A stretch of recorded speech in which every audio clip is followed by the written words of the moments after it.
I didn't mean to cheat. At least not at first. We lived in a clean, coastal suburb just outside San Diego. Our home was perfect, too perfect. Hardwood floors. White kitchen. Neutral tones. A place designed for guests to compliment but never quite feel at home. Ethan, my husband, was gentle. Loyal. Predictable. He kissed my forehead every morning, asked if I slept well, brought me coffee with almond milk and 1 sugar, just the way I liked it. And yet, somehow, I still felt like I was disappearing. He loved me. I know he did. But not the way I wanted to be loved. He adored the version of me I'd outgrown. It started with a comment on a photo. Just a stranger on Instagram. Or so I thought. He replied to one of my stories, something mundane, the ocean at sunset, my bare feet in the sand. That light on your skin, you should have turned around. I bet the look on your face was better than the view. I laughed. Then paused. It was clever. Just flirtatious enough to feel dangerous. But not trashy. Not disrespectful. I clicked on his profile. His name was Nick. Mid-30s. Photographer. Traveler. He looked like someone who woke up late and never apologized for it. I didn't reply. But I didn't block him either. A few days later, he replied again. Don't leave me on read. That's cruel, Claire.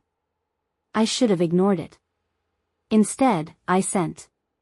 You don't even know me. His answer came quickly. That's the fun part. From there, it became a game. Late night messages. Photos that weren't explicit, but intimate. A book open on my lap. The strap of my dress slipping down my shoulder. My bare feet curled under me on the couch. He said things Ethan hadn't said in years. You have the kind of mouth that lies beautifully. I bet you used to be trouble before you got comfortable. If I asked you what you wanted, really wanted, would you even say it? It wasn't physical. We never touched. But every message was a touch just the same. We met once. At a coffee shop in North Park. I told Ethan I was going to yoga. Nick didn't hug me. He just looked at me for a long moment and said, "Damn. I knew it. You look like someone who's good at pretending." I smiled, but inside, something twisted. Because he was right. We didn't kiss. We barely even sat close. But when I got home that night, Ethan said, "You smell like tobacco." I froze. "It's nothing," I lied. The girl next to me in class was vaping. He nodded. Believed me. Because I was good at pretending. It unraveled on a Tuesday. I had left my laptop open in the kitchen, stupid, careless, arrogant. A tab still active. Instagram DM wide open. My last message still glowing faintly. Sometimes I wonder what your hands would feel like on my neck. When I walked in with groceries, I saw Ethan standing there. Frozen. Holding the laptop. Eyes on the screen. Not moving. Not blinking. "Ethan," I began, but my voice cracked on the first syllable. He didn't look at me. Not for a long time. When he finally did, his voice was quiet. Controlled. "Are you sleeping with him?" I shook my head too quickly. "No. I swear. I never, I haven't even." "But you wanted to." It wasn't a question. I felt the air leave my lungs. "I don't know," I whispered. He closed the laptop. Gently. Like it was fragile. Or maybe I was. "Claire, do you love me?" I hesitated. Just a second too long. "I do," I said. "But..." He held up a hand. "Don't finish that sentence," he said. "Not right now." That night, we didn't sleep. We sat on opposite ends of the bed in silence. I wanted him to scream. To curse. To call me names, demand answers, throw something. But he didn't. He just stared at the wall. Like he was counting every year we'd spent together, trying to find where I started slipping away. The next morning, I found him in the kitchen, making coffee. As if it were any other day. I walked in slowly, bracing for distance. He poured me a cup. Set it down. And said, "I'm not leaving you." I stared at him. "What?" "You heard me." "But why?" He looked at me then. Really looked. And I hated how kind his face still was. "Because I know what it's like to feel invisible," he said. "And if some stranger gave you 5 minutes of attention I couldn't, that's on me too." I broke. The tears came hard and fast. And he held me. God, he held me like I hadn't just betrayed him in the worst way a person can without taking off their clothes. "I'll delete the account," I whispered. "You will," he said. "And you'll never speak to him again." "I won't." "You'll be honest with me," he added, "about everything you've been missing." "I will." And for a while. I meant it. I really did. I deleted the account. I blocked Nick. I went to therapy. I cooked more. I made love to Ethan like I remembered how. We took a trip to Oregon. I smiled in photos again. For a while. I believed I could be saved. But the thing about darkness is, once you taste it, even forgiveness starts to feel bland. 2 years. That's how long I played the role. The devoted wife. The changed woman. The one who had been forgiven, and who deserved it. Ethan and I got better, at least on the surface. We went out more. Held hands in public again. Friends said we looked stronger than ever. And I smiled politely. But inside, something stayed open. Like a door I forgot to close. Like a hunger I taught myself to silence, but never truly unlearn it. It happened on a Thursday. Again. I was at a small design expo downtown. I'd started freelancing interior concepts for small offices. He was standing near one of the exhibit booths. Not even particularly handsome. But tall. Sharp jaw. Eyes that held focus, the kind that didn't look through you, but into you. He watched me pick up a fabric sample. "You've got good taste," he said. I looked up. Raised an eyebrow. "Let me guess," he continued, "you'll take this home, forget about it for a week, and then remember it in the shower." I laughed before I could stop myself. His name was Adam. We spoke for 15 minutes. Nothing flirtatious. Not really. But the energy, that silent tension, was there. Palpable. Charged. At the end, he handed me his card. No pressure. No comments. But the back of it had a handwritten line. "If you ever want to talk about things that aren't fabric." I stared at it for hours that night. I didn't tell Ethan. Not that day. Not ever. The messages started a week later. Adam didn't ask questions. He made observations. "You look like someone who walks around with a secret. Does your husband know what your laugh sounds like when you're not pretending?" I didn't flirt. At first. But I didn't stop him either. He asked me to meet him. Not at a cafe. Not at an office. But at his loft. "I want to see what you're like when no one's watching," he wrote. And here's the thing, I didn't hesitate. No dress. No makeup. Just jeans, a black top, and the quiet knowing that I wasn't coming there to talk about wallpaper. I told Ethan I had a client meeting. He kissed my cheek. "I'm proud of you," he said.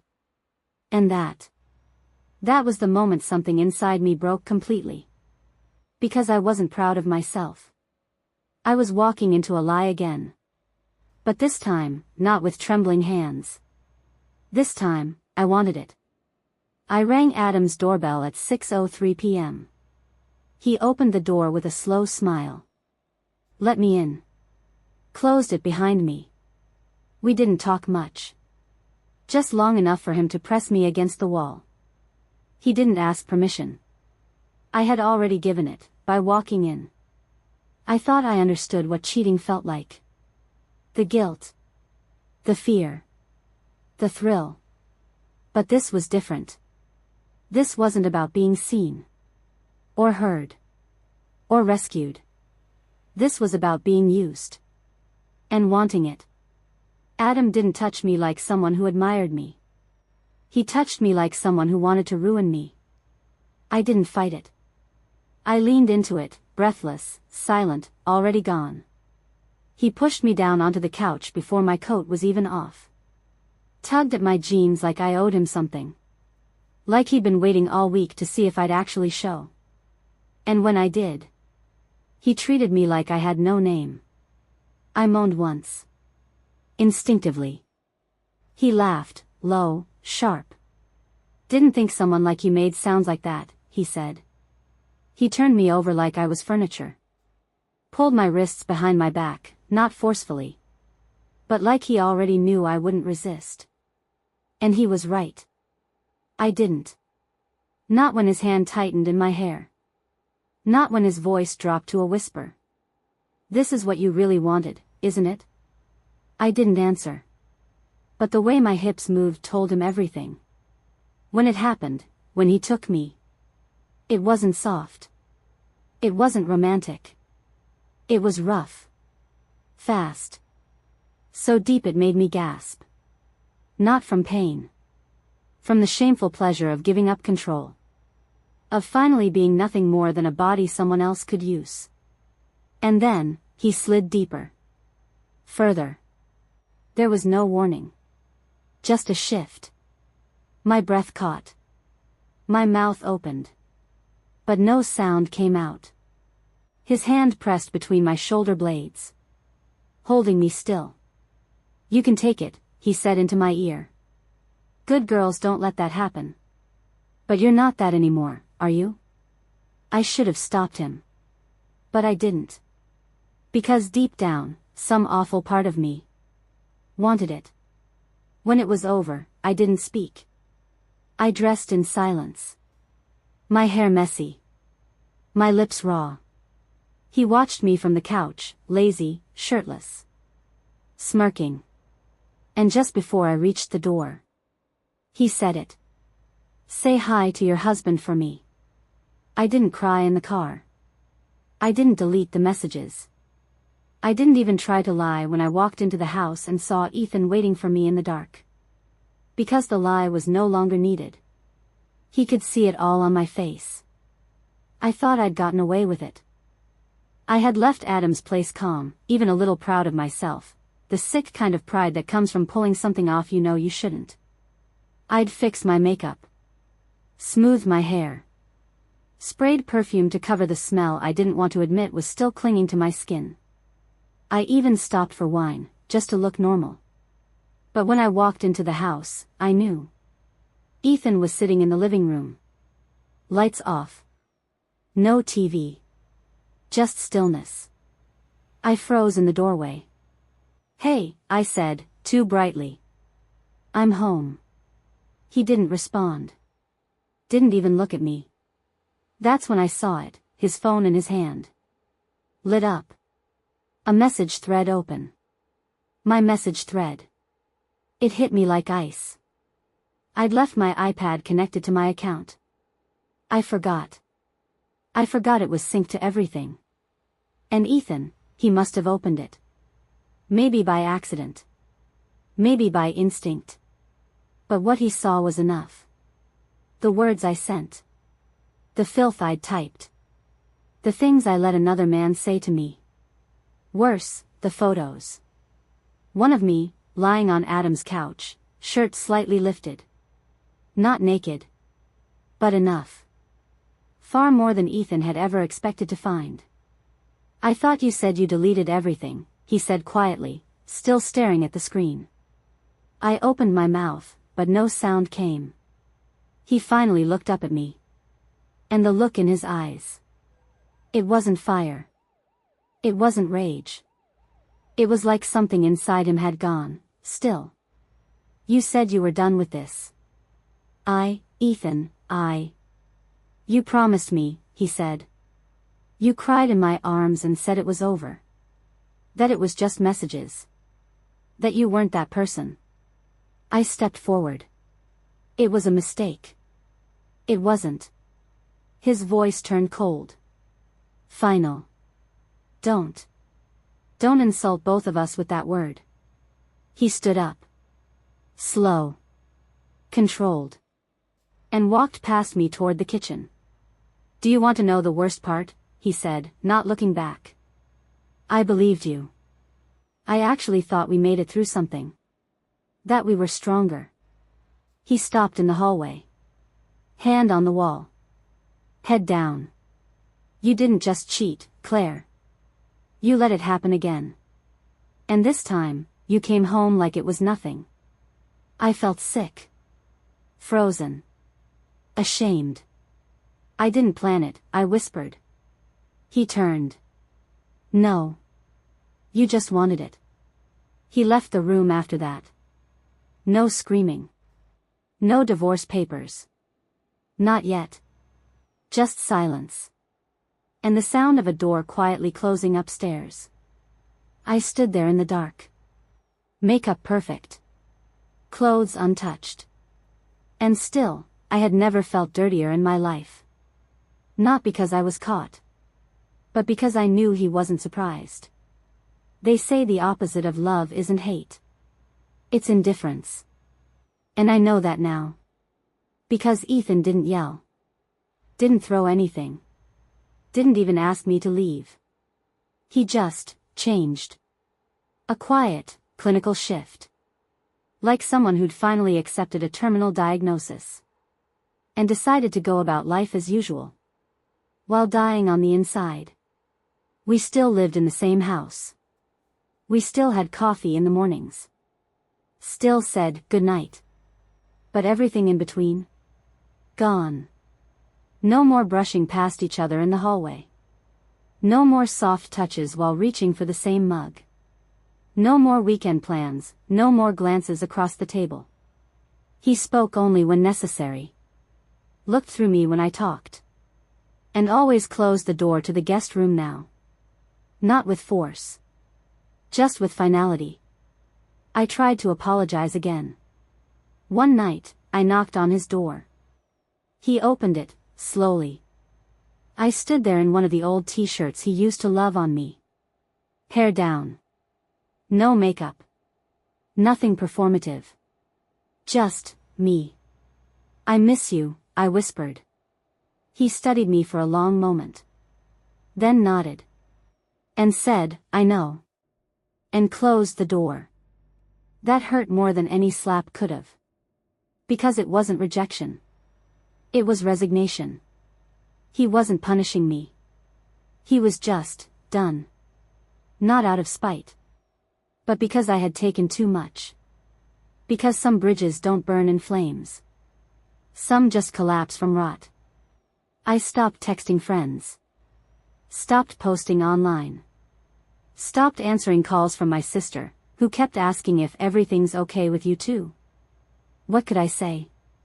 That I slept in the same house as the man I destroyed? That we now lived like strangers who occasionally passed the salt? That every time he walked past me, it felt like I was being erased? One night I looked at him across the table. He was eating in silence, reading an article on his phone. I wanted to say, I love you. I'm still in here. I'm still me. But I didn't. Because deep down, I wasn't. I stood at the doorway with my bag in one hand. Not a suitcase. Just a small leather tote. Enough for a weekend. Or for never. He sat on the couch, scrolling through his phone. Same gray hoodie. Same stillness. I cleared my throat. He didn't look up. I think I should go, I said softly. He nodded. That was all. No, why? No, where will you go? No, please stay. I waited. I waited for him to stop me. To ask me not to leave. To fight for me. To punish me. To do something. But he didn't. Because that part of us was gone. I turned to leave, and just as I touched the doorknob, his voice stopped me. Quiet. Steady.